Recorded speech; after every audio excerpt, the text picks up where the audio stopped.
Halo kawan TNG, kembali bertemu dengan saya Eko Utomo dari TNG Farm di Klaten. Nah, ini adalah bagian kedua dari topik tentang apakah memang pasar susu kambing itu hancur. Anda bisa lihat bagian pertama yang membahas apa sih yang sebenarnya yang terjadi, dan pada bagian ini kita akan membahas apakah solusi dan aksi yang harus dilakukan oleh peternak kambing perah di Indonesia agar prospek dari bisnis kambing perah akan lanjut. Silakan saksikan.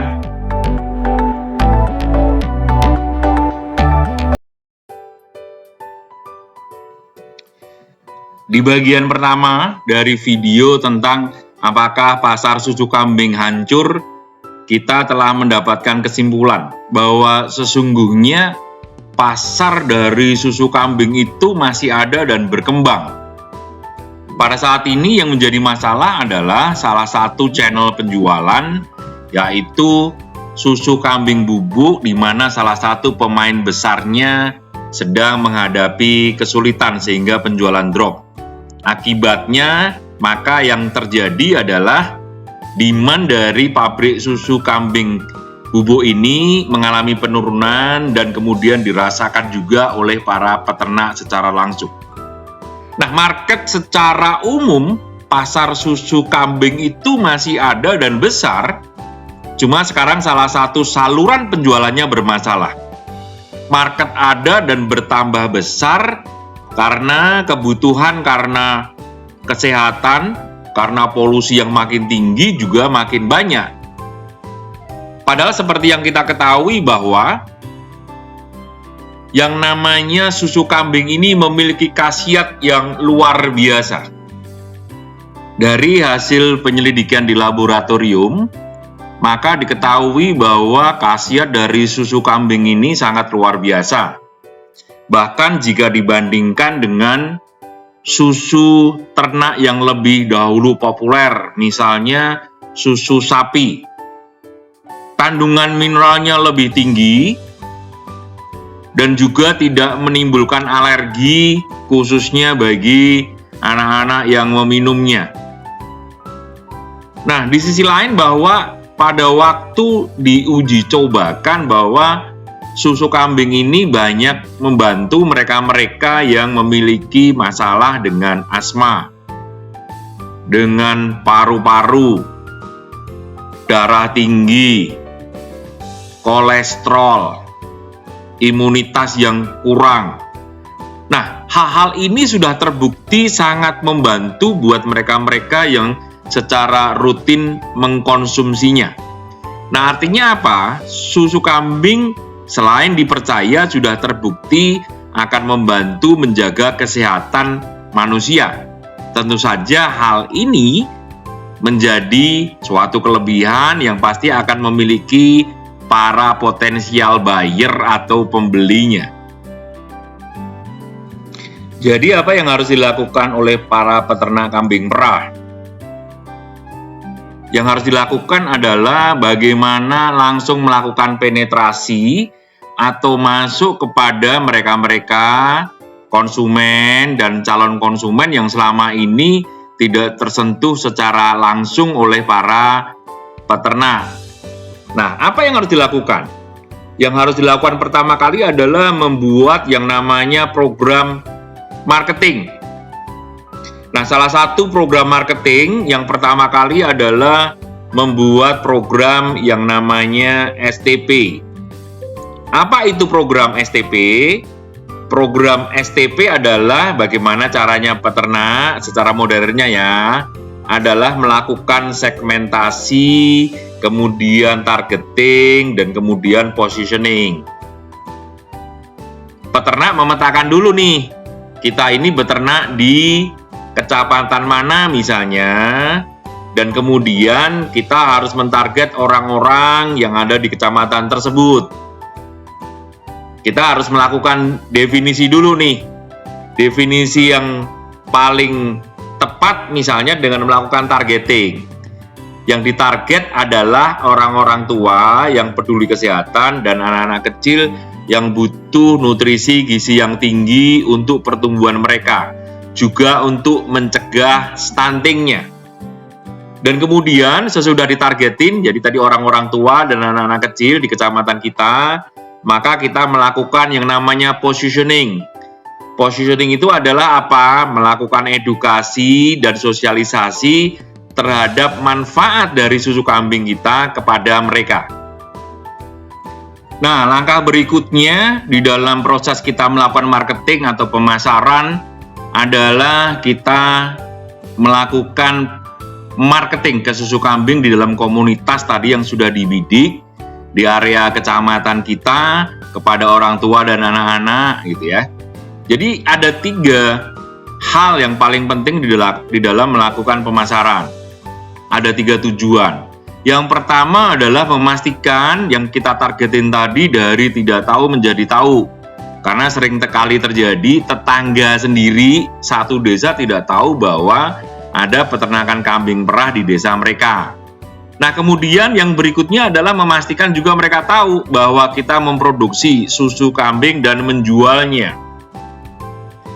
Langkah yang kedua adalah orang-orang yang kita target tadi di dalam satu kecamatan, mereka tahu persis manfaat dari susu kambing bagi kesehatan mereka, seperti yang sudah saya bicarakan di bagian depan tadi. Nah, begitu mereka tahu manfaat dari susu kambing, maka timbullah rasa ketertarikan untuk ingin membeli susu kambing khususnya dari kita. Nah, itu adalah langkah yang kedua. Nah, langkah yang ketiga di dalam pemasaran susu kambing dan peternakan kita, ini merupakan bagian yang dinamakan sebagai marketing mix. Terdiri dari 4 langkah atau 4P namanya. Product, Price, Place, Promotion. Kalau kita bicara terkait produk, nah kita harus mengembangkan nih, tidak hanya cuma susu segar yang habis diperah, tapi kita juga mengembangkan produknya seperti susu pasteurisasi. Jadi sudah dipasteurisasi suhu sampai 80 derajat sehingga aman dari penyakit.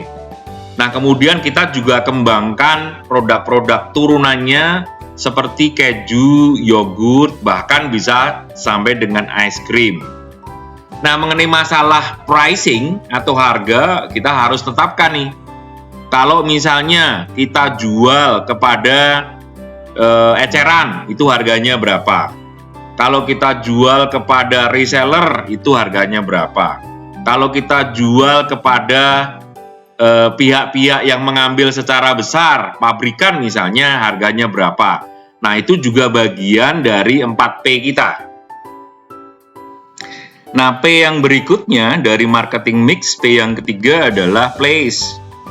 Nah, pada saat kita melakukan pemasaran, itu kita bisa memilih nih, place atau lokasi-lokasi mana yang hendak kita tuju. Misalnya kita melakukan pemasaran di sekolah, di perkantoran, di pengajian, di ibu-ibu arisan, car free days, lokasi-lokasi yang menurut kita punya potensi pembeli di sana dan kita deketi, kita sediakan dan kemudian kita pantau dan kita intervensi agar mereka melakukan pembelian. Nah, sesudah place kita lakukan, jangan lupa untuk melakukan yang namanya promotions. Tadi di bagian awal salah satu kendala yang dihadapi adalah masih sedikitnya masyarakat Indonesia yang tahu tentang manfaat susu kambing. Sesudah mereka tahu, mereka juga tidak tahu bagaimana caranya membeli dan di mana. Nah, oleh karena itu kita melakukan berbagai macam promosi. Misalnya free. Jika melakukan subscriber atau berkunjung, mereka mendapatkan hadiah dari kita 1 liter.